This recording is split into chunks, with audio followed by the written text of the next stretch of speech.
Bismillahirrahmanirrahim. Assalamualaikum warahmatullahi wabarakatuh. Alhamdulillah. Wassalatu wassalamu ala rasulillah wa ala alihi wa man tabi'ahum bi ihsanin ila yaumiddin. Allahumma inna nas'aluka ilman nafi'a wa rizqan thayyiba wa amalan mutaqabbala. Puji syukur kita panjatkan pada Allah. Salawat dan salam semoga tercurah pada Nabi besar kita Muhammad sallallahu alaihi wasallam. Para pemirsa sekalian yang semoga senantiasa dirahmati oleh Allah, malam hari ini kita kembali bersama dalam kajian remaja yang rutin kita kaji setiap ba'da isya dengan pembahasan melanjutkan hadis arba'in, sekarang hadis ke-21 tentang meniti jalan yang lurus dan diperintahkan kita untuk istiqomah. Baik yang menyaksikan lewat YouTube, Rumaiso TV ataupun yang direlay oleh channel TV yang lainnya, begitu pula yang melihat langsung dari Facebook dan Instagram, begitu juga lewat streaming radio DS. Silahkan menyimak kajian ini baik-baik.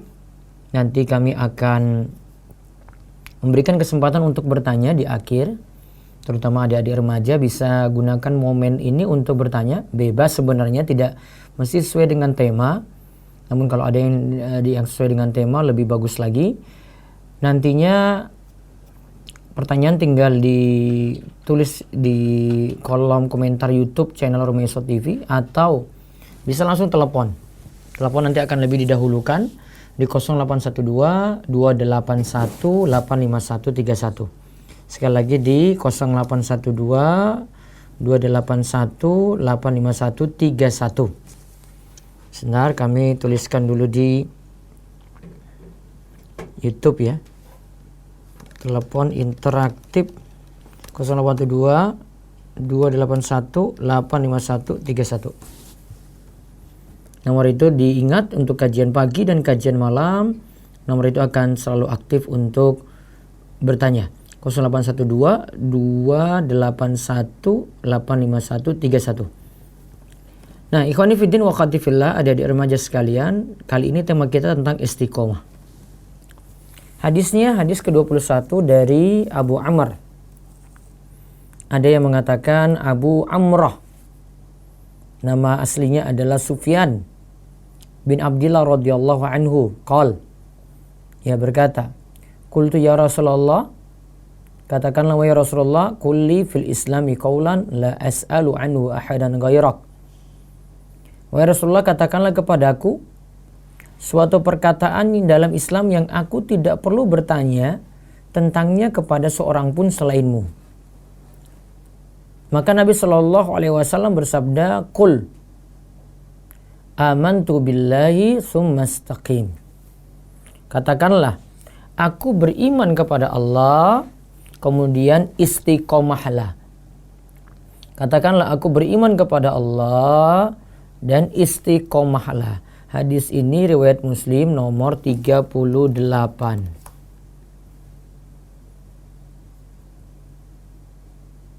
Baik. Di sini ada yang pertama, keterangan hadis, la as'alu ahadan ghairak. Aku tidak butuh bertanya kepada seorang pun setelahmu untuk menafsirkannya untukku. Artinya dia butuh pada Nabi SAW ada jawaban yang jelas dari beliau sebagai nasihat untuk dia. Katakanlah suatu perkataan dalam Islam, berarti yang dimaksudkan di sini adalah dalam syariat Islam. Ya, dalam syariat Islam.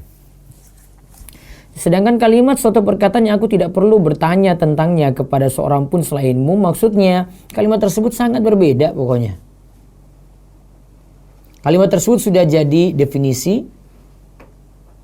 Jadi artinya kalimatnya itu jelas, sifatnya itu jami' mani'. Dan ini suatu kalimat yang bagus ya.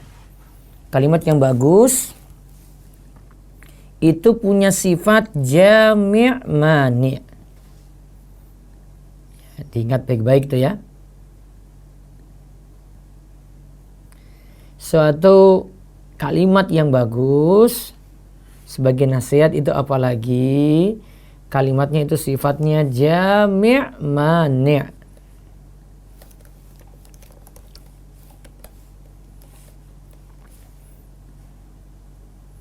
Terus disebutkan lagi di sini beriman kepada Allah.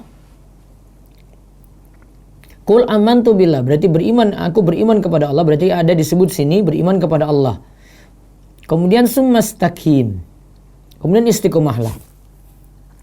Para ulama katakan bedanya beriman kepada Allah dan istiqomah di sini. Kalau beriman kepada Allah itu amalan hati, ya, itu amalan hati. Sedangkan summastaqim, kemudian istiqomahlah. Istiqomah di situ adalah amalan jawari, amalan anggota badan. Amalan jawari, amalan anggota badan.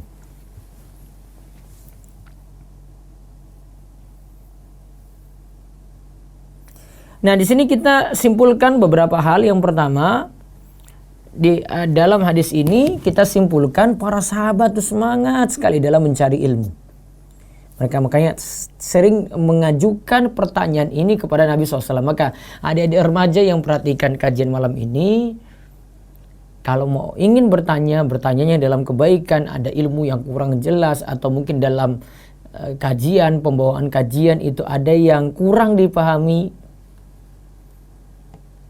Nah, ini termasuk kalian itu mencontoh ini orang-orang terbaik dulu, para salaf dulu.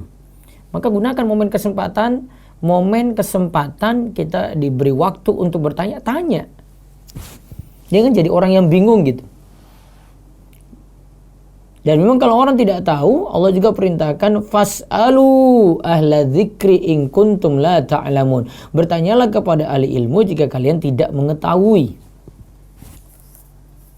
Nah, ini sifat salaf, sifat para sahabat bersemangat dalam mencari ilmu. Mereka di antara bentuknya adalah bertanya. Terus faedah yang kedua, Sufyan bin Abdullah yang dimaksudkan dalam hadis tadi adalah Sufyan bin Abdullah Ats-Tsaqafi, menanyakan perkara yang penting karena sudah cukup tanpa perlu ditanyakan kepada selain Nabi SAW. Jadi dia ingin tanya perkara yang penting yang ya tidak perlu tanya-tanya lagi pada yang lainnya.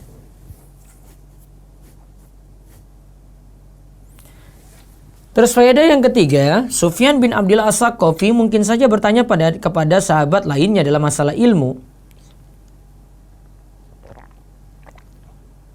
Dan ada di antara mereka yang bisa berfatwa di antara para sahabat. Namun karena begitu pentingnya masalah ini, hanyalah Rasul Shallallahu Alaihi Wasallam yang diharapkan menjawabnya. Maka dia tadi mengajukan soal pada Nabi SAW. Ya, la as'alu anhu ahadan ghairak. Aku tidak perlu bertanya tentangnya kepada seorang pun selainmu. Jadi cukup pada Nabi SAW saja. Padahal mungkin bisa saja kita tidak bertanya pada Rasul di sini ya. Namun bertanya pada para sahabat. Sufyan bisa bertanya pada para sahabat, dia dapatkan ilmu juga. Mungkin ada sama. Namun karena di sini pentingnya masalah ini, maka dia ingin tanyakan langsung pada Rasulullah Sallallahu Alaihi Wasallam. Kemudian faedah yang keempat, Nabi Sallallahu Alaihi Wasallam dikaruniakan jawami'ul kalim. Jawami'ul kalim itu kalimat yang ringkas namun syarat makna. Ingat ya, kalau ditanyakan apa itu jawami'ul kalim, jawami'ul kalim itu kalimat yang ringkas namun syarat, bukan syarat ya, syarat, namun syarat makna. Artinya maknanya itu padat.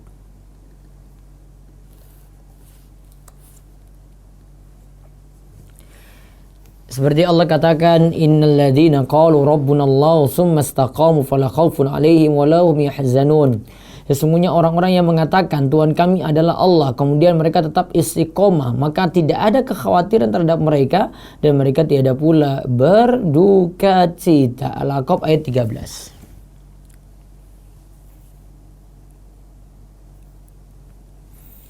Lalu ada kiat lagi yang berikutnya, ada faedah lagi yang berikutnya adalah istilah istiqomah lebih tepat dibanding dengan iltizam. Iltizam juga maksudnya dia bagus agamanya, namun lebih tepat di sini sebagaimana dalam hadis kita sebut dengan istiqomah.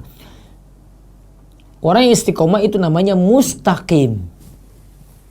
Ya, orang yang istiqomah itu namanya mustaqim. Kemudian faedah yang keenam, siapa saja yang kurang dalam melakukan yang wajib berarti ia tidak istiqomah. Dalam dirinya itu terdapat penyimpangan. Ia semakin dikatakan menyimpang sekadar dengan hal wajib yang ditinggalkan dan keharaman yang dikerjakan.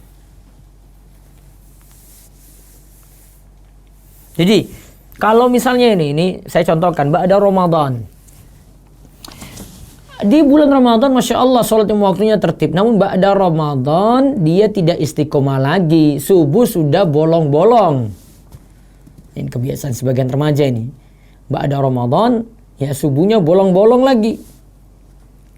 Maka kalau dia sampai tinggalkan yang wajib, maka berarti dia terdapat penyimpangan di situ.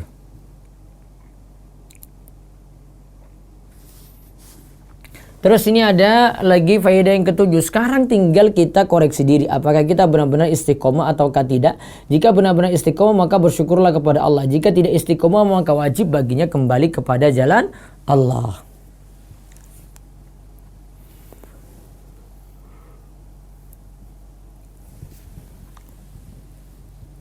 Faedah yang berikutnya lagi adalah istiqomah itu mencakup segala macam amal.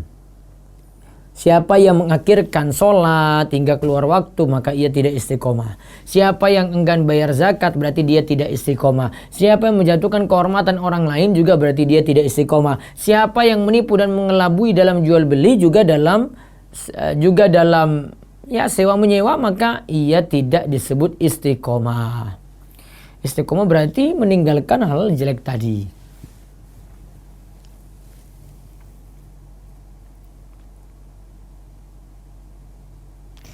Nah, kalau itu sudah dipahami, sekarang pembahasan terakhir kita bagaimana kiat supaya kita itu bisa istiqomah. Bagaimana kiat supaya kita itu bisa istiqomah? Yang pertama, harus dimulai dengan niatan yang ikhlas. Jadi ya, yang pertama, harus dimulai dengan niatan yang ikhlas dulu. Jadi saya mau terus jalani syariat, ya, saya butuh istiqomah, maka ya keinginan untuk cari pujian dari selain Allah itu dia hapus. Yang kedua, meninggalkan maksiat dahulu yang dilakukan. Ini maksiatnya tidak boleh dilanjutkan, dia tinggalkan itu.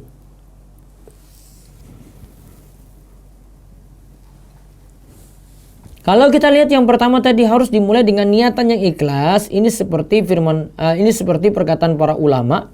Ini manfaatnya amalan yang ikhlas. Termasuk kalau kita istiqomah itu bisa ikhlas. Mereka katakan makana lillahi yabqa. Segala sesuatu yang didasari ikhlas karena Allah pasti akan langgeng. Juga kata Ibnu Taimiyah, wa ma la yakunu lahu la yanfa'u wa la yadumu. Segala sesuatu yang tidak didasari ikhlas karena Allah pasti tidak bermanfaat dan tidak akan kekal. Berarti yang ikhlas itu tadi yang akan kekal. Maka jaga keikhlasan itu penting.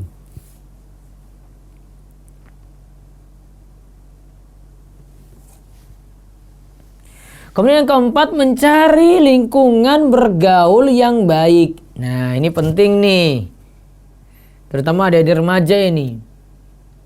Bisa jadi dia itu lulusan pondok pesantren.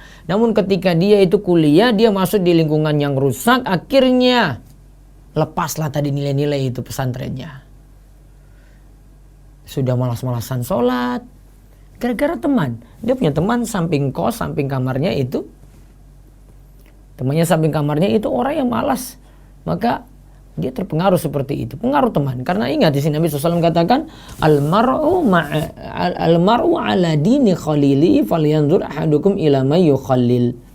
Seseorang itu sesuai dengan agama teman dekatnya, maka lihatlah kepada siapa yang akan menjadi teman karib kalian. Nah, dari hadis ini kita dapat simpulkan tadi yang kita sebut ya. Ada yang pokok-pokok di sini yang kaitannya dengan pakaian, ada yang pokok juga kaitannya dengan coba kita lihat tadi hadis ini menunjukkan kalau seseorang itu berteman dengan yang lainnya maka agamanya jadi bagus. Ya, dia bisa cocoki temannya, misalnya kalau temannya dalam sisi berpakaian itu bagus maka dia akan mengikutinya. Kalau temannya rajin ngaji, ini kalau tadi dari penampilan fisik, ini mencakup juga ngaji. Kalau temannya itu rajin ngaji, dia juga akan ikut rajin ngaji sama. Maka seorang akan terpengaruh dengan bagaimana teman dekatnya. Dan teman dekat ini yang mempengaruhi kita supaya bisa mencari lingkungan yang baik, dan ini dapati dari majelis ilmu. Jadi teman-teman yang baik itu dapati dari majelis ilmu. Nggak bisa kita dapati di majelis di kafe, di majelis di mall. Nggak bisa. Harus di majelis ilmu. Kemudian yang terakhir, memperbanyak doa. Ingat ya, awal dulu ya, tadi niatannya itu usahakan ikhlas, meninggalkan maksiat dahulu yang dilakukan. Kemudian yang ketiga, bertekad untuk jadi lebih baik. Ya, bertekad untuk jadi lebih baik. Yang keempat, mencari lingkungan bergaul yang baik. Jadi milih lingkungan. Jangan lingkungannya rusak, nanti dia juga akan ikut rusak di situ. Apalagi dia punya anak-anak. Kemudian yang kelima, berusaha terus menambah ilmu lewat majelis ilmu. Kalau sekarang kita nggak bisa hadir majelis ilmu langsung karena masalah pandemi.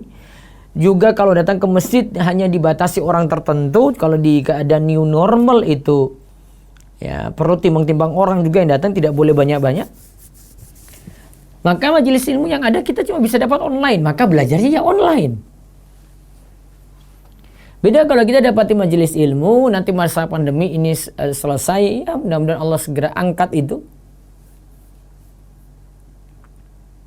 Nah, baru kita bisa dapati majelis-majelis ilmu, datangi masjid. Namun kalau sekarang ya cuma bisa di akun yang ada di Facebook, ya platform yang ada di Facebook, yang ada di Instagram, yang ada di YouTube. Maka perlu lisan itu dijaga supaya tidak mudah-mudahan untuk berkata. Dan tadi kita lihat dulu majelis ilmu tadi, jadi pengaruh majelis ilmu itu akan mempengaruhi seseorang juga. Jadi dia akan terpengaruh dengan siapa teman-teman duduknya. Kita contohkan di sini perkataan Nabi SAW, masalul jalisi salih wal jalisi sau kamasali sahibil misk wakiril haddad. Seorang yang duduk berteman dengan orang soleh dan orang yang jelek adalah bagaikan berteman dengan pemilik minyak misik dan pandai besi. La ya'damuka min sahibil misk illa tashtarihi. Jika engkau tidak diadakan minyak misik olehnya, engkau bisa membeli darinya atau minimal dapat baunya. Au tajidu rihahu. Kemudian wakirul haddad yuhriku badanaka au saubaka au tajidu minhu rihan qabisatan. Adapun berteman dengan pandai besi, jika engkau tidak mendapati badan atau pakaianmu hangus, terbakar, minimal engkau dapat baunya yang tidak enak. Nah, itu yang tadi yang kita sebut dalam poin ke-6, berusaha terus menambah ilmu lewat majelis ilmu. Maka kalau hanya ada sekarang ini online, maka ngaji pun online di situ. Ada ustadz-ustadz yang sudah menyusun tema-tema tertentu dan ini sistematik. Termasuk pada malam hari ini kita buat tema sistematik sebenarnya, walaupun nanti yang diupload di YouTube itu berdasarkan tema yang kita bahas pada malam hari ini, tidak sebutkan nomor hadisnya misalnya. Jadi diingat ya, yang jadi kiat agar kita bisa istiqomah adalah luruskan niatnya harus ikhlas. Makanya nilai ya pokok, sesuatu yang ikhlas karena Allah itu akan lebih lenggang, lebih awet. Yang kedua itu meninggalkan maksiat dahulu yang dilakukan. Yang ketiga bertekad untuk jadi lebih baik. Ya. Apalagi ba'da Ramadan ini, setelah dia banyak bertobat di bulan Ramadan, dia tinggalkan maksiat-maksiat yang ada. Kemudian yang keempat itu, kalau yang ketiga tadi bertekad untuk jadi lebih baik. Yang keempat mencari lingkungan bergaul yang baik. Kemudian yang kelima berusaha terus menambah ilmu lewat majelis ilmu. Yang keenam memperbanyak doa. Wallahu a'lam bishawab. Itu yang bisa kita kaji untuk kesempatan malam hari ini. Besok yang kita bahas remaja cinta surga. Kalau sekarang ini tentang masalah istiqomah. Baik, itu yang bisa kami sampaikan. Silahkan jika ada yang ingin bertanya. Kami memberikan waktu. Kiat untuk telepon, di sini ada yang tanya kiat agar teleponnya tersambung. Ya telepon, ada kesempatan nanti akan diangkat insya Allah. Sekali lagi di 0812 281 85131. Monggo. Assalamualaikum. Assalamualaikum. Assalamualaikum. Ya, dengan siapa di mana ini? Ini jika dijawab saat. Ya, silakan. Silakan Dika. Iya. Mau tanya Ustaz. Iya. Kita pernah membatalkan sumpah Ustaz, kan bayar kafarot, memberi 10 makan orang miskin. Iya. Terus. Halo. Ayo Mas Dika. Nah, Iya. kita tidak mampu untuk bayar makan 10 orang miskin, minta kepada orang tua atau langsung bayar ke kafarot berikutnya Ustaz? Coba diulang. Misal kita batal sumpah Ustaz, kan bayar kafarot dengan memberi makan 10 orang miskin. Ya, terus. Nah, kita tidak mampu untuk beli makan itu karena belum punya penghasilan. Apakah harus minta ke orang tua ataukah langsung ganti ke kafarat yang puasa 3 hari berturut-turut Ustaz? Nafkah nggak punya, ya bisa ganti kepada puasa, diganti pada puasa 3 hari tidak berturut-turut, cuma disyaratkan 3 hari saja. Oh, nggak harus berturut-turut Enggak, ya? dalam hadis tidak disebut berturut-turut. Baik. Kemudian yang berikutnya Ustaz, Iya.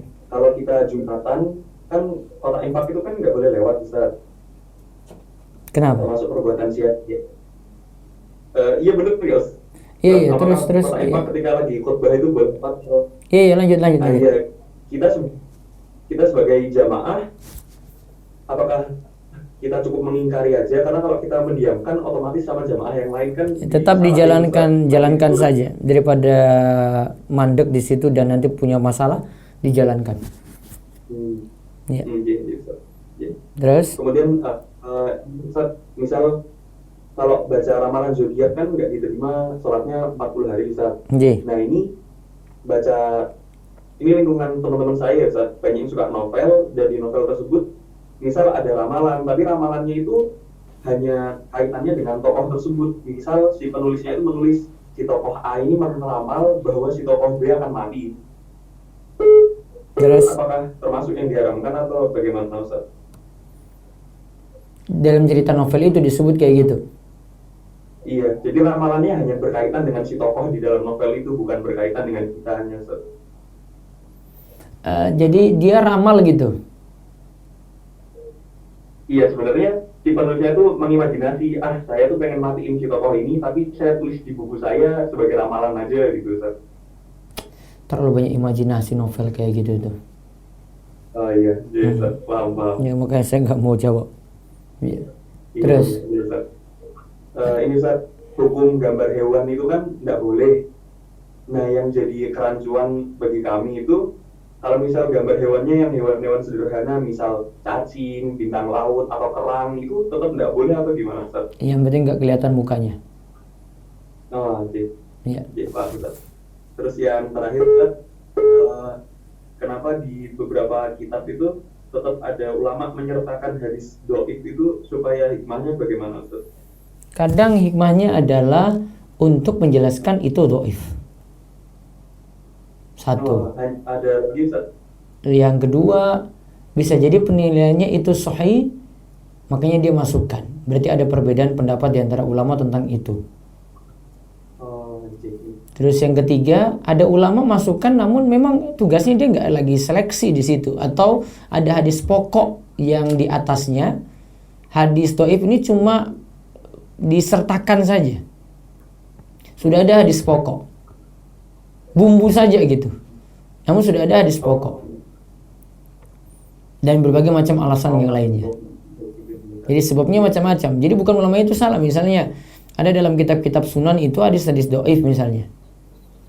Itu punya maksud sendiri. Oh, ini kenapa dimasukkan? Mungkin penilaian dia, atau mungkin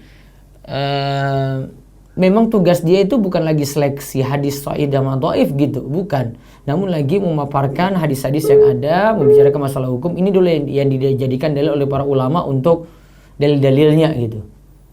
Tugas dia bukan lagi mentashih, yaitu memilih mana yang sahih mana yang bukan gitu. Kecuali kalau dia sudah namakan dalam kitabnya ini kitab sahih penulis siapa, seperti Sahih Bukhari. Nah itu baru dia tugasnya untuk menyeleksi hadis-hadis yang ada untuk jadi mengerucut atau menyempit pada hadis-hadis sahih saja. Gitu. Baik, itu aja Ustaz. Ye. Terima kasih banyak. Ye. Jazakallahu khairan. Waalaikum. Baik, silakan lagi jika ada yang mau telepon di 0812 281 85131. Sekali lagi di 0812 281 85131. Ada? Assalamualaikum. Waalaikumsalam. Ya, dengan siapa di mana? Dengan Tifa dari Bantul, Ustaz. Iya, silakan Diva. Jadi Ustaz, saya ingin bertanya, bagaimana jika dulu itu saya pernah salah memberi penjelasan pada teman saya yang hendak mengadakan PO, Ustaz. Apa? Tapi beliau itu Mengadakan bukan apa? sebagai produsen. Apa? PO, pre-order. Dia pre-order apa ini?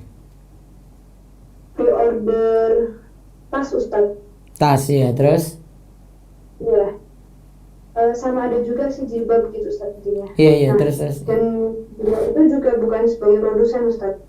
Dan inti penjelasan yang saya sampaikan ke dia tadi itu intinya boleh PO, tetapi asalkan saat barang sudah sampai itu langsung bayar lunas, dan juga awal-awalnya dijelaskan spesifikasinya secara jelas. Tapi semenjak kemarin belajar lagi, ternyata kan yang seperti ini tetap tidak boleh, Ustaz. Iya, dia jadi sejak PO itu nggak mengikat, jadi cuma permohonan. Jadi tapi yang itu mengikat, Ustaz, dan saya sudah terlanjur merekomendasikan, oh iya nggak apa-apa kok, ini boleh gitu, karena saya salah memahami gitu, Ustaz. Dan PO-nya juga sudah berlangsung, sudah selesai. Kok seperti itu saya kena dosa ya, Ustaz ya? Ya, mudah-mudahan dianggap uzur, besok diingatkan lagi untuk diperbaiki. Oh iya, baik Ustaz. Iya. Berarti cukup bertaubat ya, Ustaz? Iya, nanti bisa lihat tayangan saya di video tentang itu di rekaman sebelumnya ya, ada. Jadi ambil. Iya. Saya izin bertanya lagi, Ustaz. Iya, silakan. Dulu saya pernah, Ustaz, jadi bendahara event sekolah ya, Ustaz ya. Iya. Di mana eventnya itu kan mungkin ada beberapa kegiatan yang batil ya, Ustaz, dan saya kan di situ kan mencatat dan menyimpan uangnya itu, Ustaz. Iya. Sekarang saya sudah tidak lagi, sudah saya selesaikan amanah itu saya itu, dan sudah saya selesaikan, sudah itu berubah sendiri ya, Ustaz. Iya. Nah, tetapi biasanya kalau tradisi di sekolah itu kan biasanya kayak itu kan ada yang turun temurun ya, Ustaz. Jadi penerus saya gitu bendahara, tapi itu bukan karena saya, Ustaz. Ada pemilihan lagi gitu, dan adiknya ini tuh tanya-tanya ke saya mengenai bagaimana cara menjadi bendahara gitu, Ustaz. Padahal kan dulu saya juga sadar, dulu saya juga mengurusi uang-uang yang kurang baik gitu, atau ada acara batil di situ. Saya boleh nggak ya, Ustaz, untuk menjelaskan cara pembendaharaan itu seperti ini? Apakah saya ikut kena dosa kalau saya termasuk membantu kepada hal keburukan, Ustaz? Ya, Ustaz. Yang jelas beritahu saja ya umumnya kerja bendahara seperti apa. Kalau ada yang menyimpang atau keliru di situ, ingatkan saja. Kalau ini saya nggak setuju, ini kegiatannya, ya diingatkan supaya yang meneruskan itu juga bisa paham gitu. Tapi itu non Muslim, Ustaz. Jadi saya mau menjelaskan juga ini, Ustaz. Berarti jelaskan global saja untuk masalah keuangan gitu aja. Oh iya, baik Ustaz. Ya. Berarti kalau saya juga global saja intinya, Ustaz. Iya. Oh iya, baik, matur nuwun Ustaz. Iya. Jazakallahu khairan.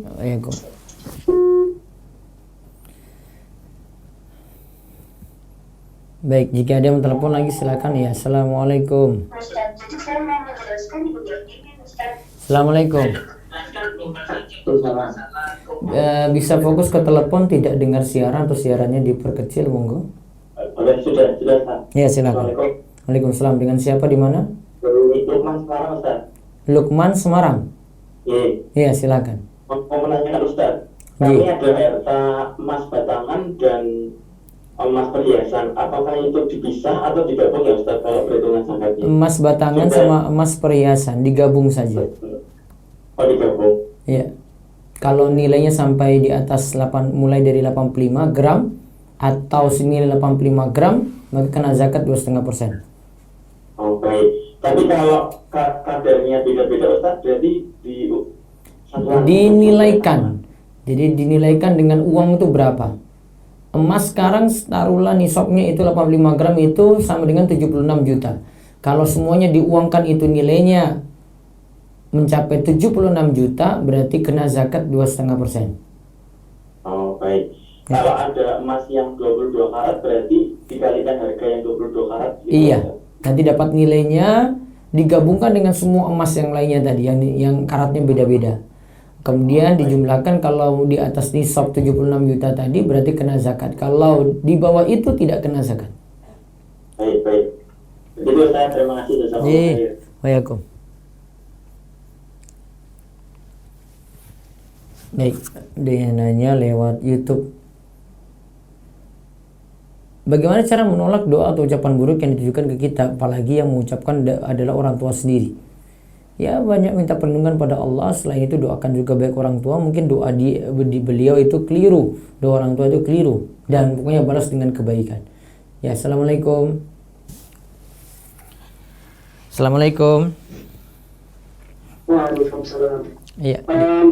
Apa Ustaz? Ana Jidan dari Denpasar Ustaz. Siapa? Jidan dari Zidan dari Denpasar. Denpasar, silakan. Ana mau bertanya Ustaz mengenai Ana kan masih mahasiswa Ustaz. Iya. Sementara kita lihat juga banyak fitnah, ya, contohnya fitnah wanita dan lain sebagainya. Itu bagaimana cara kita bisa menghindari dari fitnah-fitnah ini Ustaz? Apalagi kita lihat kan juga kita sebagai mahasiswa butuh sama kayak gadget gitu Ustaz. Sementara kan di gadget juga banyak sekali fitnah wanita. Itu gimana caranya Ustaz ya? Penyakitmu cuma pada mata saja. Jadi matanya dijaga. Nah, itu Ustaz. Matanya kan Terus? lihat gadget kan? Iya. Iya kan? Ya, Ustaz. Kan bukan hanya jempolnya yang gerak. Gadgetnya yang dilihat kan dengan mata. Berarti penyakitnya itu pada mata. Nah, matanya ini yang ditahan. Sehingga kalau ada gambar-gambar kayak gitu, dengan keterpaksaan dia pakai gadget tadi, dia skip. Ya, bukan malah penasaran diikut dibuka. Seperti antum buka YouTube gitulah. Kan lihat thumbnailnya saja antum kan penasaran itu. Ini wanita tercantik di dunia. Mau lihat itu pasti. Karena memang YouTube itu tipe video-videonya kayak gitu. Dia membuat judul yang membuat orang penasaran untuk mengklik. Ya kan? Kalau sudah tahu judul kayak begitu, ya nggak usah dibuka, di skip. Jangan malah diteruskan. Jadi kesalahannya pada mata. Sudah? Jadi mata ini yang dijagain. Dan pakai seperlunya saja. Dan sibukkan diri dengan hal yang lainnya yang lebih manfaat. Ya. Ada lagi? Boleh nambah lagi Ustaz? Ya. Bolehkah kita istilahnya menghindari diri kita untuk sendiri, karena memang seperti itu Ustaz, seperti yang Ana alami Ustaz, yang gitu, Ana tuh kayak takut gitu untuk sendiri gitu Ustaz ya, karena potensi berbuat maksiat itu sangat besar kan. Jadi misalkan kalau Ana kayak sendiri itu kayak berusaha menghindar gitu, boleh nggak Ustaz ya? Misalkan pergi ke mana gitu Ustaz? Iya, bisa saja langsung dialihkan ke hal yang manfaat gitu. Gitu ya. Pertanyaan lagi Ustaz, untuk bagaimana cara kita untuk istilahnya kan menjaga diri kita ketika kita futur terus Ustaz. Biar kita bisa tetap tegak di sunnah Nabi SAW. Paksakan diri untuk ngaji dan cari teman soleh. Kuncinya adalah kembali pada ilmu. Ya, kalau punya masalah kembali pada ilmu di situ.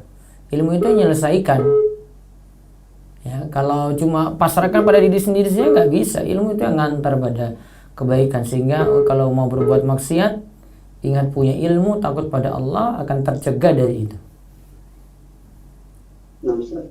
Udah? Baik Ustaz. Syukran jazakallah khair. Wa iyyakum. Baik, saya baca lagi lewat ini. Bagaimana cara menolak doa atau ucapan buruk yang dikenakan ke kita, apalagi yang mengucapkan orang tua sendiri? Tadi sudah ya. Ya, assalamualaikum. Assalamualaikum. Waalaikumsalam. Dengan siapa di mana? Dengan Leli Ustaz di Bogor.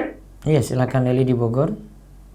Ustaz mau nanya kalau puasa sunnah awal Apa? Puasa Itu sunnah kan- awal ya.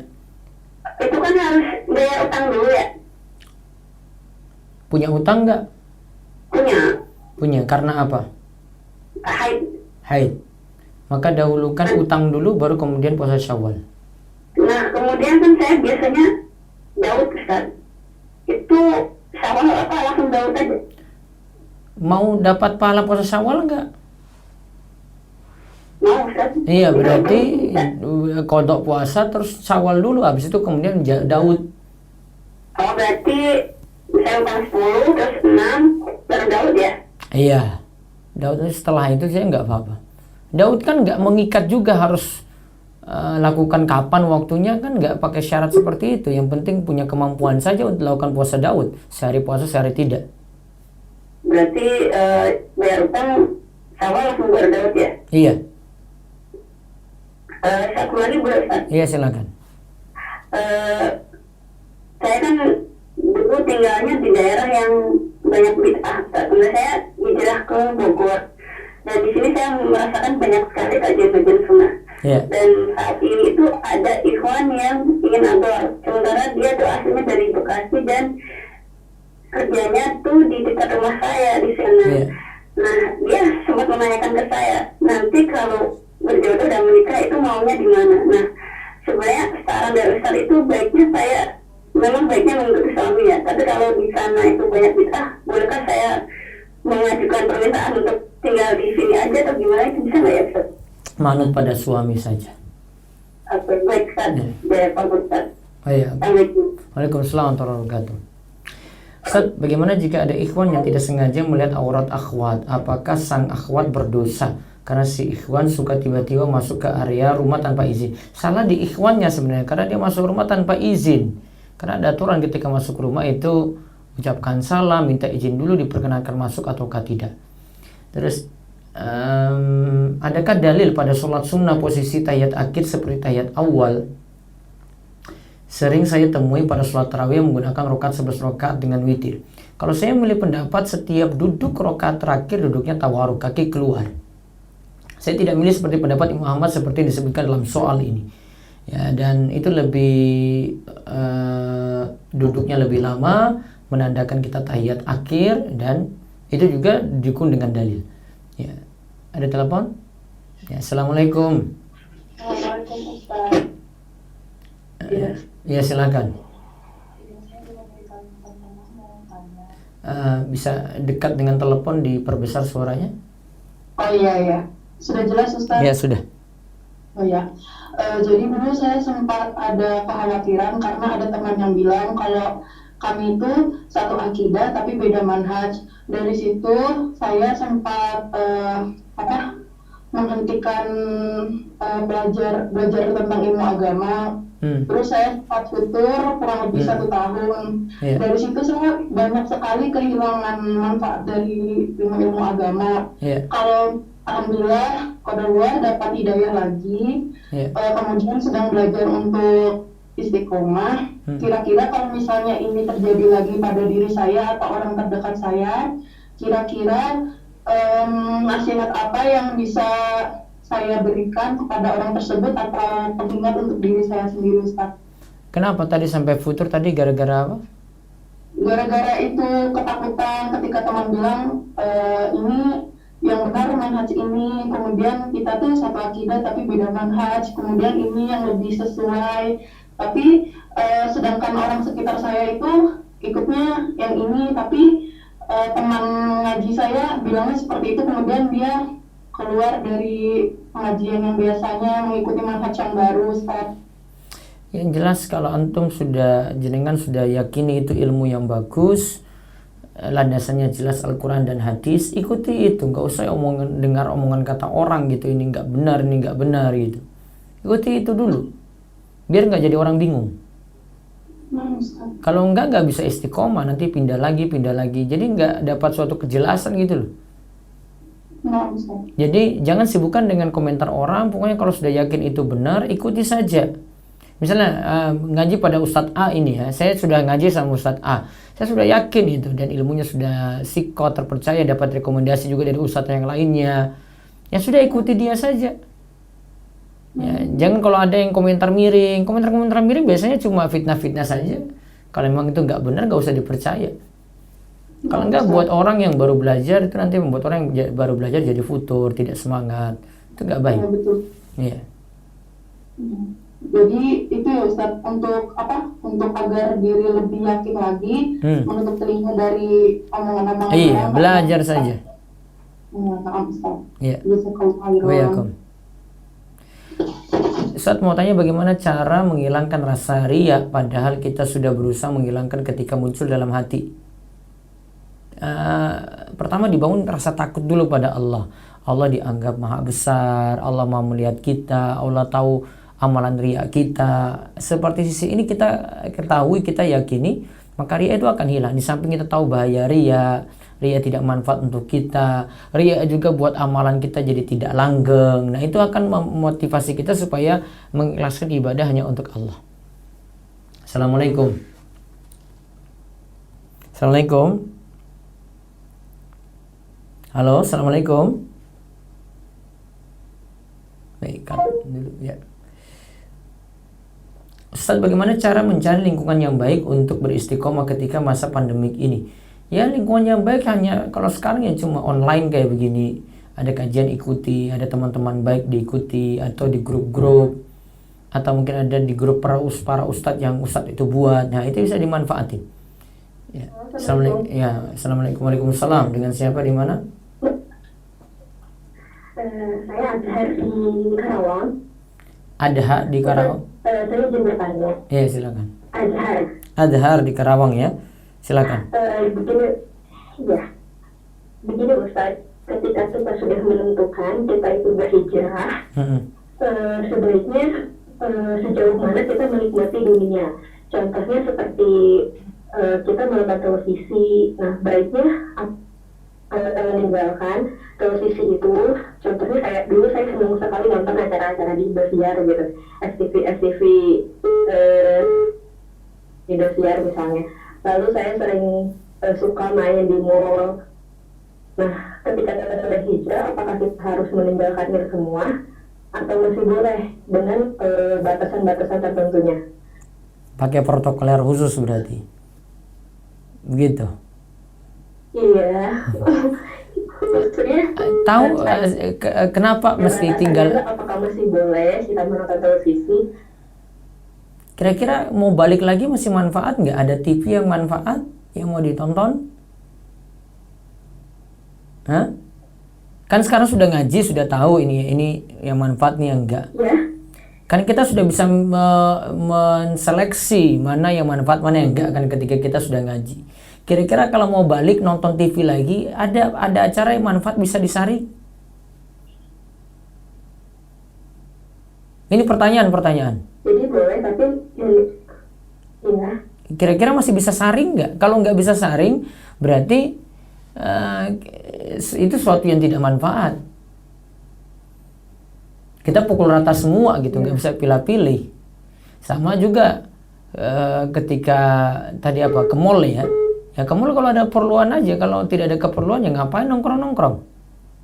Kan masih ada hal yang lain yang lebih manfaat. Di majelis ilmu, ada keperluan nggak apa-apa kalau selama ada keperluan ya. Iya. Iya. Tapi saya pernah mendengar salah satu teman saya tuh pernah bilang begini, dia itu benar-benar anti, nggak boleh ke mall gitu. Sekalipun ada keperluan, benar-benar nggak sama sekali nggak pernah mau ke mall gitu. Ke mall itu sama seperti kamu pergi ke warung. Apa Saya bedanya? masih boleh Kalau ada keperluan, masih boleh selama ada keperluan. iya. Kalau misalnya kita perlu tempatnya cuma di situ, barangnya di situ, belanjanya lebih enak, lebih singkat saya waktunya daripada di tempat lain gitu. Mungkin harganya lebih murah untuk saya, itu. Apa masalahnya? Nggak ada masalah. Ya, baik. Lalu kalau misalnya untuk menonton televisi masih boleh asalkan lihat yang bermanfaatnya gitu, Iya. Ustaz. Kalau ada manfaat. Kalau itu TV-TV ya yang pada umumnya ya rata-rata kayak gitu, nyanyi-nyanyi macam-macam, ya tinggalkan. Ganti TV Islami dong. Ya, Sudah? baik Ustaz. Lalu ada satu lagi pertanyaan Ustaz. Iya. Seperti misalnya nih saya kan lagi searching misalnya di YouTube. Misalnya saya lagi mencari tutorial A misalnya. Iya. Kebanyakan tutorial itu tuh ada musiknya. Iya. Padahal saya tuh butuhkan gitu untuk melihat, untuk ditonton. Baiknya bagaimana? Pelanin musiknya kalau memang nggak terlalu urgent untuk didengar. Pelankan musiknya Iya. dan masih boleh dilihat gitu ya. Iya. Mudah-mudahan ada teksnya sehingga banyak membantu. Iya, kalau ada teksnya mungkin bisa dimatikan Iya. volumenya. Ya, kalau nggak cari tutorial yang lain. Ya. Iya. Nah, Ustaz. Iya. Baik, lewat YouTube lagi. Ana sudah nasihatin saudara Ana yang menyetel musik dengan keras, tetapi mereka tetap saja mengulanginya. Hari berikutnya tidak nasihatin. Apakah sikap Ana benar, Ustaz? Nasihat seperlunya ya, lemah lembut, semampu kita dengan hikmah, lihat timing ya. Ini mungkin yang kurang pasnya lihat timing, jangan tiap hari. Ada waktunya nasihati, ada juga mikir-mikir untuk nasihati gitu. Baik, ada lagi telepon?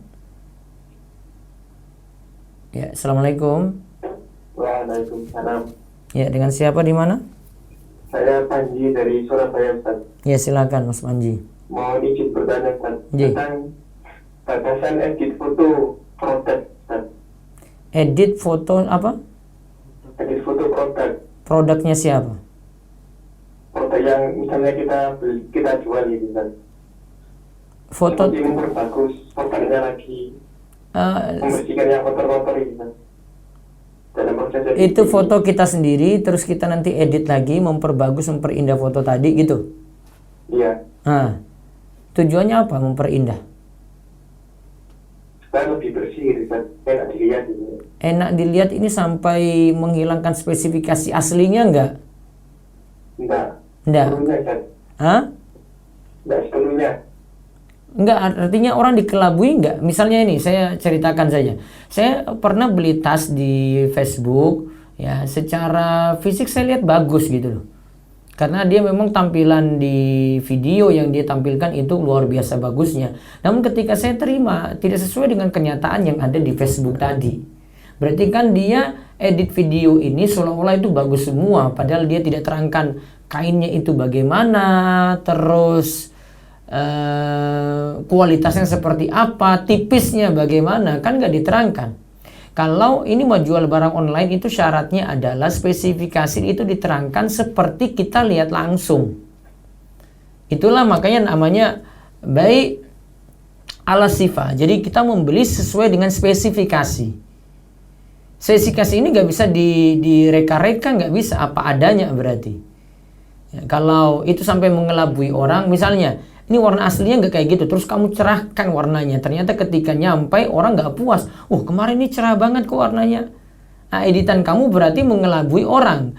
Pokoknya kalau editannya itu mengelabui orang, orang sampai tertarik gara-gara itu, bukan karena aslinya ya.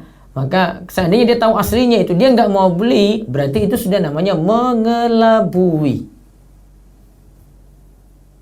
Sudah? Halo? Ya, Ustaz. Ya, halo. Sudah paham? Paham, Ustaz. Ya, Tay. Untuk solusinya gimana, Ustaz? Solusinya, Kasih keterangan gitu, Ustaz. iya. Kalau mau sih apa adanya saja, cuma kecerahan gitu saja diatur, nggak usah edit-edit sampai perfect banget sehingga rubah bentuk asli gitu loh. Baik, Ustaz. Paham ya? Baik. Ya, Ustaz, paham. Terima kasih, Ustaz. Jazakallahu khairan. Bayakum. Bagaimana cara agar kita tidak ujub terhadap orang yang kita rasa lebih rendah dari kita? Ya kita yang merasa diri penuh kekurangan, orang lain itu lebih baik, ya itu jadinya sifat tawadhu yang dimiliki. Ada telepon lagi? Ya, assalamualaikum. Waalaikumsalam. Ya, dengan siapa di mana? Dengan Dewi di Bekasi. Ya, silakan. Silakan Dewi di Bekasi. Ada. Ya, lewat fokus di telepon, jangan dengar siaran nanti delay. Monggo. Ya. Ya. Izin bertanya, Ustaz. Iya. Mau bertanya anak di luar pernikahan. Ya. Itu gimana ya? Yang ayah ibunya menikah. Ayah ibunya menikah terus. Jadi ketika menikah sudah kurang lebih 2 bulanan Iya. hamil. Hamil ya. Itu gimana? Itu mahram atau enggak sama ayah? Sama ayahnya? Saya tanya dulu, ini ketika nikah itu karena hamil tadi ya, di luar nikah ya, belum punya hubungan yang sah ya. Iya. Ya, terus sudah nikah resmi di KUA apa belum? Iya. Terus anaknya sudah lahir apa belum? Ketika nikah Bukan. Sekarang sudah lahir belum? sudah. Ah, Sudah dewasa. Anak itu disandarkan kepada siapa di akte kelahiran? Di akte nama ayahnya. Baik. Itu sudah tercatat resmi belum secara hukum? Ada kakak, ada aktenya ada. Baik. Maka secara administrasi negara sudah sah. Dan negara ini ya punya landasan juga, kalau lihat dari Kemenak itu sudah punya landasan juga yang bertanggung jawab tadi ayah biologisnya nikahi ibunya itu dianggap nikah yang sah. Dia tidak terkena hadis al-waladu lil firash wal akhiru al hajaru. Anak itu disandarkan kepada pemilik ranjang dan orang yang berzina tidak mendapatkan apa-apa. Kalau hadis ini berlaku jika ada dua orang yang punya hubungan dengan satu perempuan. Yang satu itu suaminya, yang satu itu orang lain. Kemudian terjadi perdebatan, ini anaknya siapa? Maka yang lebih berhak di sini adalah yang punya ranjang, yaitu suami. Sedangkan yang berzina tidak dapat apa-apa. Itu ada dua orang. Kalau ini cuma satu orang, siap tanggung jawab. Maka pendapat yang tepat ini termasuk pendapat Syekh Ibnu Utsaimin dan yang lainnya. Bapak biologisnya dinyatakan sebagai bapaknya. Berarti mahram ya Ustaz? Jadi mahram. Berarti nanti kalau misalnya anaknya menikah bisa Dia walinya bisa walinya orang tuanya sendiri dan itu akan diproses KUA juga. Mau diprotes nggak bisa apa-apa, itu orang yang memprotes nggak bisa apa-apa karena sudah catat secara resmi. Oh iya. Berarti kecuali kalau misalnya nggak ada data resmi dari negara, itu berarti bukan mahram ya Ustaz? Kalau ada apa? Kalau nggak ada data resmi dari negara, Iya, tapi kan nggak mungkin. misalnya nikahnya siri gitu ya. Ya, misalnya nikahnya siri bisa. Oh iya. Iya. Wallahu a'lam. Ya. Waalaikum. Ya,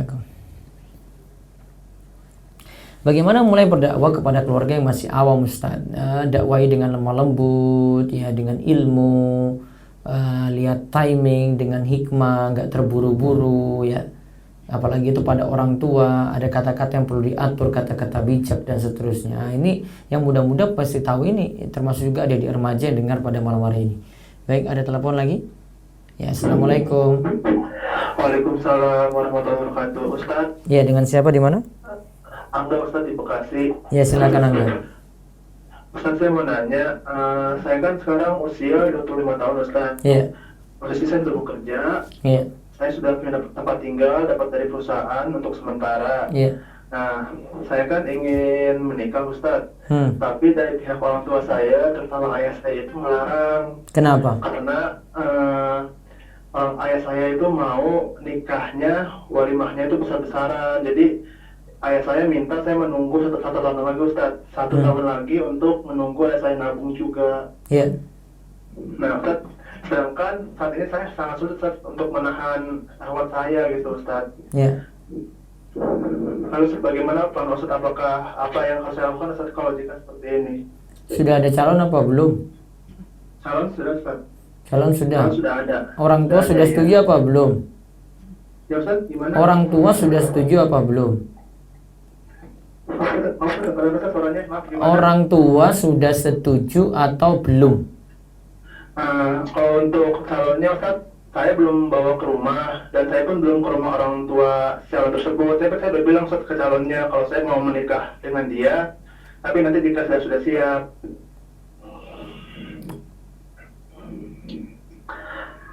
Halo? Berarti ada hubungan sampai saat ini dengan si calon tadi?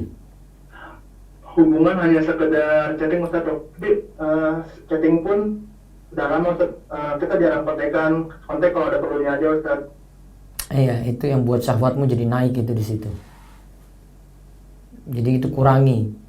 Terus yang kedua, apa alasan bapak tadi menunda untuk nikah? Mau besar-besaran kan? Gimana kalau solusinya kamu akad dulu baru tahun depan resepsinya? Disetujui atau tidak? Enggak Ustadz. Tidak disetujui kenapa? Ya karena mau kalian walimahan Ustadz, katanya gitu. Ya sudah, berarti kamu sabar-sabar. Karena sulit kamu lobby, karena kuncinya pada orang tuamu di situ. Orang tua mau atau tidak. Karena lebih mencegah konflik dengan orang tua nantinya. Betul Ustadz. Ya, untuk kamu tadi yang sulit nahan syahwat, ya jangan hubungi akhwatnya lagi. Stop.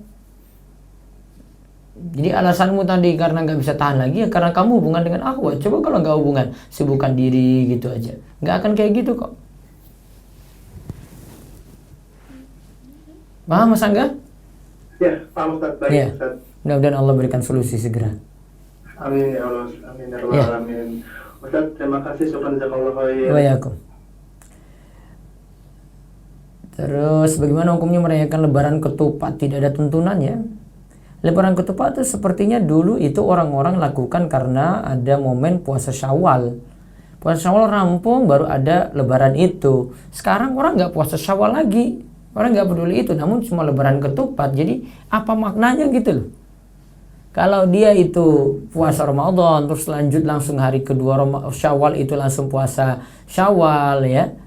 Terus sudah selesai 6 hari Lebaran Ketupat, itu ada sebab gitu. Kalau sekarang nggak ada sebab lagi kayak gitu. Orang-orang cuma rame-rame saja yang sebenarnya tidak ada tuntunan.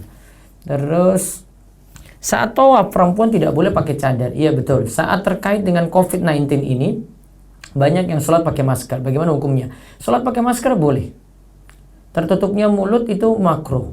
Dan kaidah mengatakan al-makruh tazulu bil hajah. Makruh itu hilang dengan adanya hajat atau kebutuhan. Maka kalau keadaannya saat tawaf juga keadaannya mesti pakai masker di saat pandemi kayak gini, berarti dia tetap pakai masker. Baik, ada telepon? Assalamualaikum. Ya, silakan. Gimana? Silakan. Dengan siapa di mana ini? Oh, ini Ari di Cimahi. Cimahi. Assalamualaikum. Jangan dengar siaran di HP, ini delay. Jadi dengar telepon langsung. Iya. Kalau nggak nyambung-nyambung. Iya, silakan. Mau tanya tentang istiqomah. Iya. Saya sekarang bekerja di satu sekolah yang umum, yang artinya apa? Yang pemiliknya bukan non Muslim gitu. Bagaimana pandangan Ustadz, apakah sebaiknya saya bekerja di sana tapi atau pindah ke sekolah lain gitu. Sementara di sana sih sebenarnya sekolah juga memberikan kebebasan saya untuk menjalankan ibadah gitu. Gitu Ustaz. Sebagai guru di situ? Iya betul. Terus Apa pengajaran apa? Jadi guru apa? Sekolah umum. Umum. Iya. Di Ada sekitar SD. itu swasta, sekolah swasta. Betul, sekolah swasta. Asalnya memiliki yayasan muslim atau non muslim? Non muslim. Nah, saran saya tidak di situ lagi.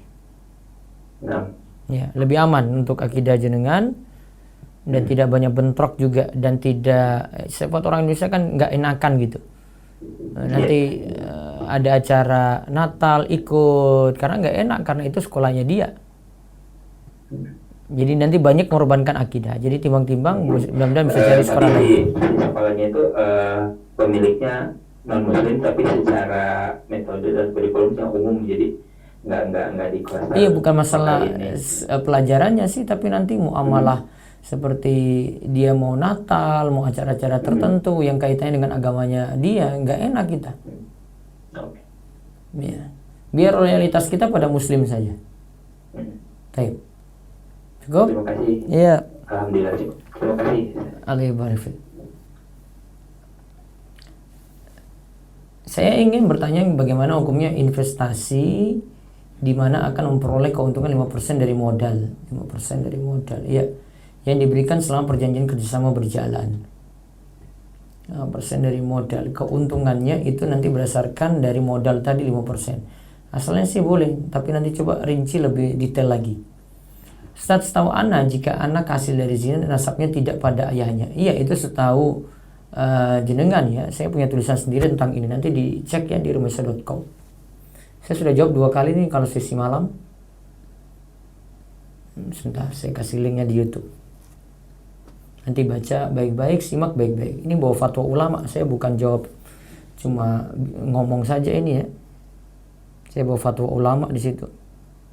Dan saya ngomong tuh nukil fatwa Syekh Ibnu Utsaimin itu. Silakan protes pada beliau, bukan pada saya. Ya. Terus bagaimana hukum tasybik? Apakah membatalkan wudhu jika melakukan tasybik tidak sengaja? Tasybik ini merangkai kayak gini tangannya ketika pergi ke masjid. Minimal makruh, baiknya tidak lakukan ketika berangkat ke masjid. Kalau terlanjur lakukan maka tetap sholatnya sah. Bagaimana hukum belajar online yang pengajarnya tidak menutup aurat dan bukan mahram? Kalau tidak darurat ya bisa menghindari, lebih bagus. Namun kalau sudah terlanjur kuliah di situ, mau bagaimana lagi? Saya tidak bisa ada solusi lain. Ada lagi? Telepon ya. Assalamualaikum. Waalaikumsalam warahmatullahi wabarakatuh. Ya, silakan. Ya, ini terkait perkenalkan, nama saya hamba Allah dari Kalimantan. Iya. Saya ingin menanyakan terkait harta, Ustaz. Iya. Jadi dulu ayah saya kebetulan tahun 90-an itu mendapat hadiah dari undian bank seperti Iya. itu. Karena sebagai nasabah. Mendapatkan sebuah mobil gitu. Karena sebagai nasabah. Sebagai nasabah. Iya. Terus? Nah itu bagaimana Ustaz? Karena mobilnya masih dipakai sampai sekarang untuk usaha seperti itu, karena setahu saya juga saya pernah dengar bahwa harta riba itu jika sudah lewat itu halal gitu ya, asal tidak terjatuh lagi di dalamnya. Itu seperti apa Ustaz? Asalnya ketika nerima itu jadi statusnya judi ya. Karena dia nasabah situ, kemudian diambil karena peran serta dia sebagai nasabah, dapatlah dia mobil gitu. Iya. Seandainya dia itu tidak jadi nasabah, nggak mungkin dapat. Iya kan? Kalau mau amannya sih tidak manfaatkan mobil itu lagi. Jadi cara taubatnya salah satunya dengan tidak menggunakan mobil itu lagi, dan jalannya seperti apa Ustaz? Apakah mobilnya nanti disumbangkan ke harta yang untuk sumbangan riba seperti untuk keperluan umum atau seperti apa? Iya, disalurkan seperti itu. Nah, Ustaz. Itu lebih aman. Wallahu a'lam. Nah, Ustaz. Jazakallahu khairan, Ustaz. Wa iyyakum. Assalamualaikum warahmatullahi Waalaikumsalam warahmatullahi wabarakatuh. Terus Anda mau bertanya, zakat emas itu dibayarkan tiap tahun atau hanya sekali?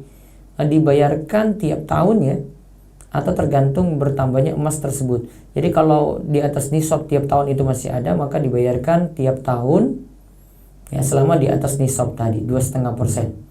Ustaz, jadi apakah lebaran ketupat tersebut termasuk bid'ah? Ya, kalau ada nilai ibadah situ maka termasuk bid'ah. Baik, ada telepon terakhir. Assalamualaikum. Waalaikumsalam. Iya, dengan siapa di mana? Saya Dea, Ustadz dari Bekasi. Iya, silakan. Ustadz, saya mau tanya, sebenarnya hukumnya perempuan itu sekolah di luar sekolah tanpa mahram itu apa ya, Ustadz? Saat berangkat pergi dengan mahram atau tidak? Enggak, Ustadz. Yang masalah adalah ketika pergi safarnya itu. Namun kalau sudah menetap di tujuan, tempat tujuan tidak masalah. Yang penting ketika pulang dijemput lagi. Jadi pergi, iya itu harus dengan mahram. Syaratnya kayak gitu. Tapi kalau emang nggak bisa, Ustadz, misalkan harus. Saya nggak bisa ada solusi lain ini. Saya nggak bisa utak-atik hadis juga ya. Nabi SAW katakan kan tidak boleh seorang wanita itu bersafar kecuali ditemani oleh mahramnya. Hadis ini nggak bisa dimaknai lain lagi nih. Saya nggak punya wewenang untuk ubah hadis juga. Oh iya. Paham? Apa manfaatnya kira-kira? Kenapa kok Nabi susah-susahin wanita sih pergi safar kok pakai mahram? Karena untuk baiknya wanita juga dilindungi. Saya ini sebagai bapak ya, saya punya anak perempuan. Saya nggak tega dia itu pergi sendiri. Bapak yang baik tuh kayak gitu. Kalau anak perempuan ini di jalan di apa-apain, apalagi zaman kayak gini, coba siapa orang tua mau terima? Orang tua yang baik itu punya perasaan kayak gitu itu loh. Dia nggak lepas anak perempuannya gitu saja, kemudian diganggu di jalan itu. Ini orang tua nggak punya perasaan. Kalau orang tuanya masih normal, pasti dia punya perasaan kayak gitu. Ih, anak saya nanti kenapa-napa gimana ya? Kalau anak laki-laki biasa, dia lepas saja. Anak laki-laki bisa jaga diri, perempuan siapa mau jaga dirinya? Kan manfaat untuk perempuan. Jadi syariat itu tetapkan kayak gini karena memang ada maslahat. Gak mungkin nih syariat tetapkan kok susah-susahin perempuan. Enggak susahin, justru itu untuk jaga perempuan. Kalau coba posisikan diri jadi orang tua, terus punya anak putri, bukan jadi perempuannya ya, jadi orang tua yang baik tuh kayak gimana? Nanti tinggal mikir itu. Oh iya ya, bapak saya kalau peduli ya dia jaga saya. Paham ya? Paham, Ustaz. Iya, jadi ketika pulang, iya. Terus? Misalkan ada kesempatan untuk ngulang gitu ya, Ustaz, tahun ini. Itu terhitung buang waktu nggak, Ustaz? Ada kesempatan untuk apa? Untuk ulang kuliah yang di dekat rumah gitu. Ada kesempatan? Gimana? Ulang kuliah. Kuliah? Kan, tahun ini masih ada kesempatan untuk coba tes lagi. Iya. Itu terhitung buang waktu nggak, Ustaz? Terlalu buang-buang waktu juga sih. Yang ada aja, tapi nanti ketika pergi ditemani mahram kan selesai. Ada buang-buang biaya waktu lagi. Oh iya. Iya. Gitu ya. Baik, itu saja. Insyaallah kita ketemu lagi besok pagi dengan materi fikih muamalat. Besok tentang supply kontrak atau pre-order. Ini manfaat sekali, ada jual beli istisna dan yang lainnya besok pagi jam 5 insyaallah dari buku Harta Haram Muamalat Kontemporer karya Ustadz Dr. Irwandi Tirmizi MA. Baik, itu saja. Sampai jumpa besok dan malam juga tetap ada dengan tema kelanjutan ya, hadis 22 tentang jalan menuju surga untuk para remaja. Kita tutup dengan doa kafaratul majlis. Subhanakallahumma bihamdika asyhadu alla ilaha illa anta astaghfiruka wa atubu ilaik. Assalamualaikum warahmatullahi wabarakatuh.